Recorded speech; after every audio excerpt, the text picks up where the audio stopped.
Падкасты Радыё Свабода.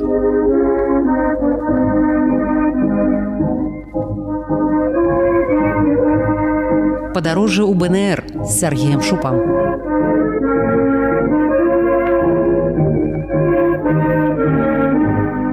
Вітаю ўсіх падарожнікаў, займаем месца ў нашай машыне часу і едзем далей. 28 красавіка 1918 году Беларуская нацыянальная рада ў Адэсе прыняла рэзалюцыю з катэгарычным пратэстам супраць таго, што ўкраінская цэнтральная рада законам 2 снежня 17 году прызнала за некаторымі народнасцямі нацыянальна-персанальную аўтаномію, але беларусы ў спіс такіх народнасцяў не трапілі. Хоць на тэрыторыі Украіны, паводле аўтараў рэзалюцыі, беларусаў налічылася каля мільёну. Спіс той, што, праўда, быў кароткі, габрэі, палякі і велікаросы. Але пытанне ў тым, ці ўкраінскія палітыкі наогул лічылі беларусамі тых беларусаў, што жылі на тэрыторыі УНР ад Берасця да Гомеля. І яшчэ крыху палітычнай геаграфіі.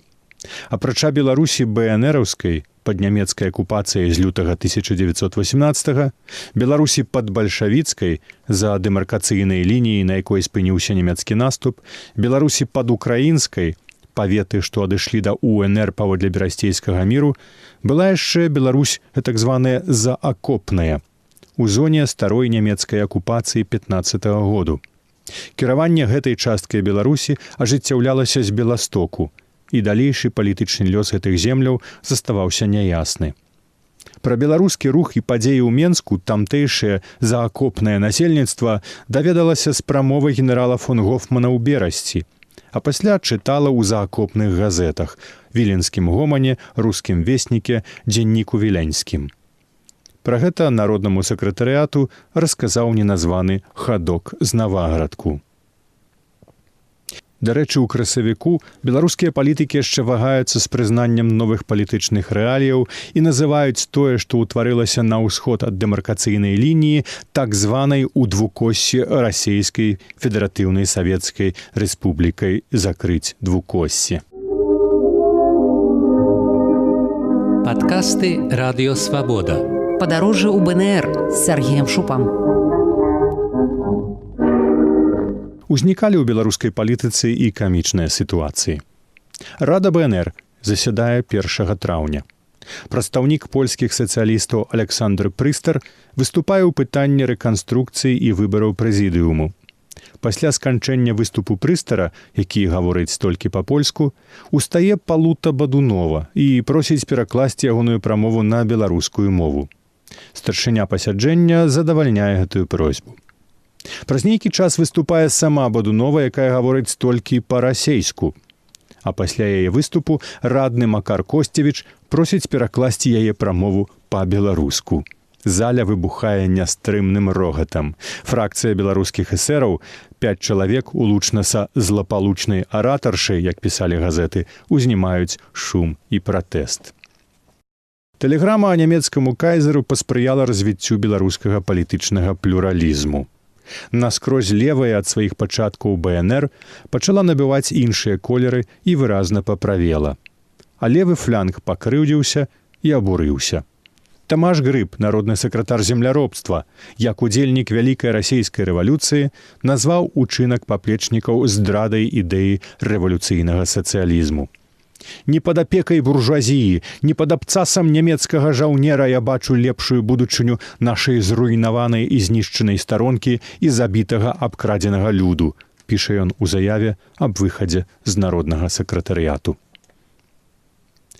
Скандал вакол тэлеграмы кайзеру прывёў да расколу найстарэйшай беларускай палітычнай партыі, беларускай сацыялістычнай грамады, створанай яшчэ ў 1902 годзе. На руінах грамады за лета 1918 сфармаваліся 3 новыя партыі.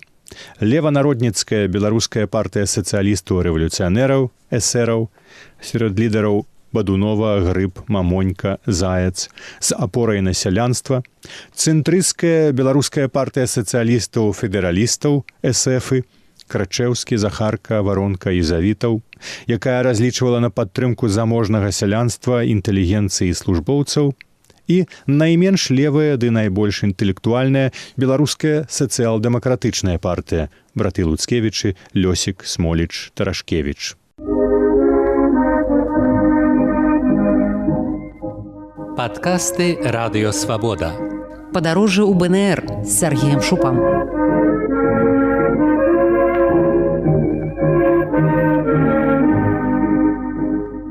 У красавіку прымаецца такая пастанова.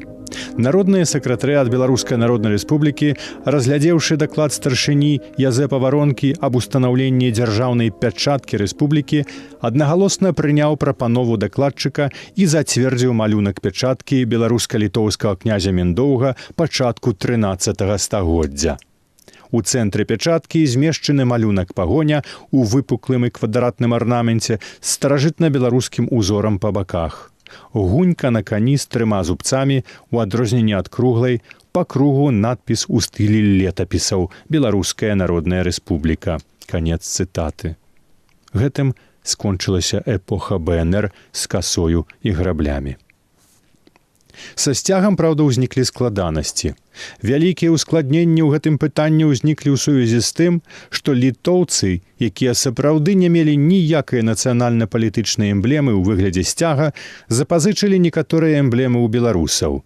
Як вядома, тэрмін «літоўская Русь» ужываўся ў тэрытарыяльным разуменні і ніколі не існавала тэрміну «руская Літва». Разам з няправільным вытлумачэннем першага тэрміну літоўцы і прэтэндуюць на правы пераважнай і пераважнай здаўна большасці нацыянальнай і культурнай, это значыць беларусаў.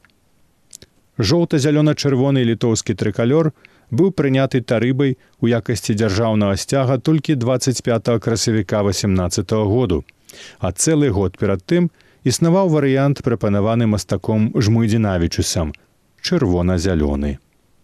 Антон Луцкевіч, адукаваны еўрапейскі інтэлектуал, мякка кажучы, вельмі не любіў Вацлава Ластоўскага, таленавітага і амбітнага самавука, які змагаўся з ім за лідарства на палітычным і грамадска-культурным полі. Блізкая сяброўка сям'і Луцкевічаў Юліяна Вітан-Дубейкаўская успамінала, што ў Ластоўскага, цытую, «была хвараблівая амбіцыя, ён не мог прымірыцца, чаму не ён, а браты Луцкевічы, асабліва Іван, іграюць першую скрыпку сярод беларусаў». Пад канец красавіка абодва беларускія антыподы збіраліся наведаць Менск. Аднак Ластоўскаму немцы далі на гэта дазвол, а Луцкевічу не. І той піша менскім палітыкам. Папярэджвае, што пан Ластоўскі ані ад рады, ані ад беларускага камітэту, ані ад якой-колечы іншай агульнабеларускай установы